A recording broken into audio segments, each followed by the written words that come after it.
So I did a video last week about how to fly to the US and open a business bank account. Maybe it wasn't last week, maybe it was a couple weeks ago.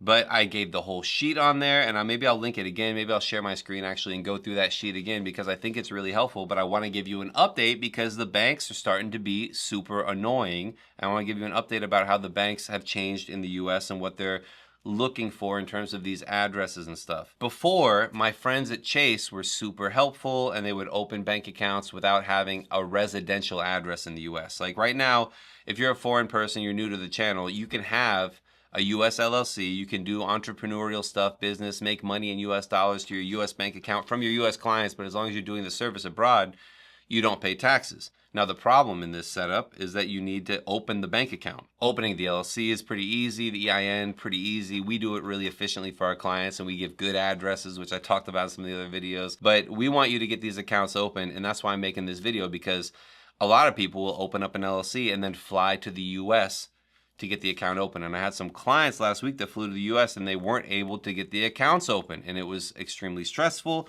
I'm talking to them on the phone. I'm calling the bankers, going to the bank. It's all this drama. So I got a lot of feedback from the bankers about what they're looking for. So before, you didn't need a US residential address to open a bank account. And in some banks, you still don't. But when you're flying to Miami in particular, it's so much easier right now to open a bank account if you have your company registered in Florida. Now, we love registering companies in Wyoming because there's private ownership. So many states will have private ownership. You can register the company anonymously, and that's amazing, especially if you're not paying taxes in your home country and you don't feel like doing that, or you're taking a tax position you don't think you're required to. That's great. That's on you. But the problem is that the banks see it as higher risk. And even some Florida banks that are licensed in Florida only work with Florida companies by policy. I'm in Texas a lot. I'm in Texas right now.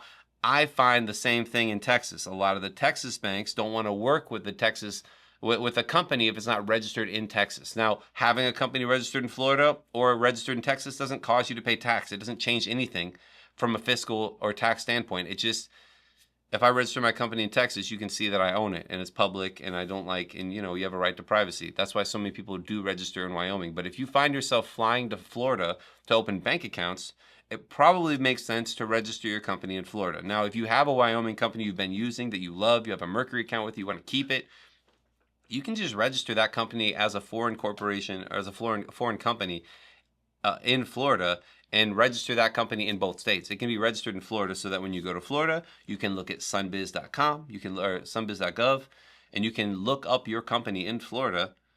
And when you go to the bank, they'll say, oh, this guy is the manager of this company, and here it is registered in Sunbiz. Here's the EIN. Let's open this account. We can do it. It doesn't matter if you have a U.S. residential address if you live in the U.S. because you're registered in Florida. So that's tip number one. Consider registering your company in the state where you're going to open the bank account in person. That's like, I'm accentuating that a little bit more. For some clients coming to Florida, I might actually register their companies in Florida just because it's becoming like a quasi-requirement these days. The second thing is that the banks are being a little more annoying about the residential address or the address of the owner. So if Bobby from Australia is flying out and he needs to open this account, but he only has an Australian passport and an Australian residential address, like he lives in Australia, Chase is giving people more of an issue about this. They're only opening like the account half the time. I don't understand how it works. You can go to different branches. Some will say, yeah, we'll open it. Some will say, no, we won't. Some will get it open if you have a good business address. Some, it doesn't matter. It's like such a waste of time. If you had an address in the US that you could use residentially, I talked about this in the last video, but if you could get a phone bill or even a sublease in case you need it, or a Vonage account showing that you have home internet at some residential address in the US, that would be great. It's not required at all banks. You might have to go to different banks. I would recommend, again, the major banks. Just Chase and CitiBank. Bank of America and Wells Fargo have been useless. Truist is only good for personal accounts. And then all the regional banks will work with you, but you generally need to be registered in the state where you're going. You need to make sure your documentation is in order. You really do want a good business address, but you want it to be reflecting on the state documents, on the state website. Your company needs to be active with the state. If you have a Delaware company that wasn't created this year, you need a good standing certificate. You need your EIN letter, and you want your EIN letter to, again, have the same address, and you want it to be not a mail forwarding address, a legit business address, especially if you're coming from another country and you don't have a residential address in the US. Now, I'm going to share this document, and we're going to look at it again, because I found it was helpful, and I actually have been sharing it with clients a lot. So this is the in-person bank account. I went over this on the other document. Now, what I'm finding is that a lot of banks are being annoying about this step right here. And, you know, I want to make it, I don't want you guys, my worst thing is like, I don't want you to like watch this video and say, yeah, let's do it. I'm flying to Miami to open a bank account. You fly to Miami, you go to the bank, and you're like, hey, banker, James Baker said I open an account. They're like, nope, can't do it. And you wasted a trip. You wasted hotel costs. Now you're just stuck enjoying Miami by yourself, trying to figure out what to do with all your time in this beautiful weather with all these nice restaurants and stuff.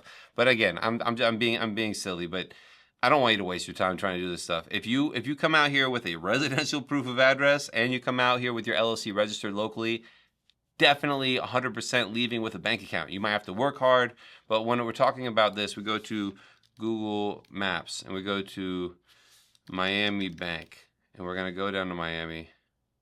No, not this bank. Come on. When you fly into Miami, the airport's right over here. You fly into the airport. You fly down to Brickell. Everyone stays in Brickell. That's the city. There's banks in every building.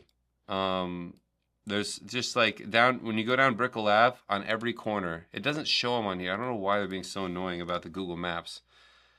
But when you look at the banks here, these are all of them. See, we have Helm Bank, Ocean Bank, TD Bank, Popular Bank, BB Bank, Wells Fargo, Brickell Bank, City National Bank, another Chase Bank, a Regions Bank, Capital One Cafe, CitiBank's up here.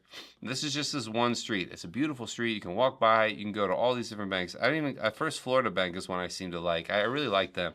They seem really nice and really helpful. There's over here, they have Seacoast Bank. They could work with you. I'm generally recommending this Truist for personal accounts. I've talked about this before. Bank of America is a waste of time these days. They're not helpful at all.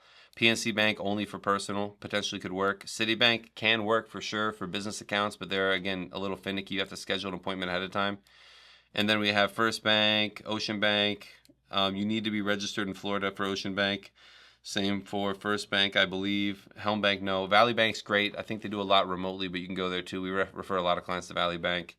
City National Bank of Florida, another good one that works with a lot of people in like Bolivia and other countries. They're really flexible, especially you can visit them in person and talk to the right banker. But these guys are seeing everyone. They're meeting everyone. So this is a street. Go down that street. And then I would go to all the banks too. I even go to this Chase Bank right here. And if they don't do it, go over to this Chase Bank and see if they'll do it. And if you go like on a Tuesday during the day, like you don't even have to make an appointment. You just walk in and talk to someone. Give them all your docs, see if they'll open your account. I really want to be helpful. I really want you guys to be able to open the accounts. I'll share the link to this document again. These are just some suggestions here of banks that I've worked with. These are some referral links and stuff and whatever. Like if you want online accounts, which I think are great. Airwallex is awesome. Wise, Brex, Mercury. If you can get these open, you don't even need an in-person account, but it's good to have backup accounts. And also, last but not least, if you want to work directly with me and my team to get these things set up, to get these introductions, to just work with people, to open an account without traveling, we still have availability to do that depending on your situation and everything. Schedule a free call, jamesbakercpa.com/schedule. And thanks for subscribing, supporting the channel, watching the videos. I'm trying to help out as much as I can. Have a great day. See you on the next one.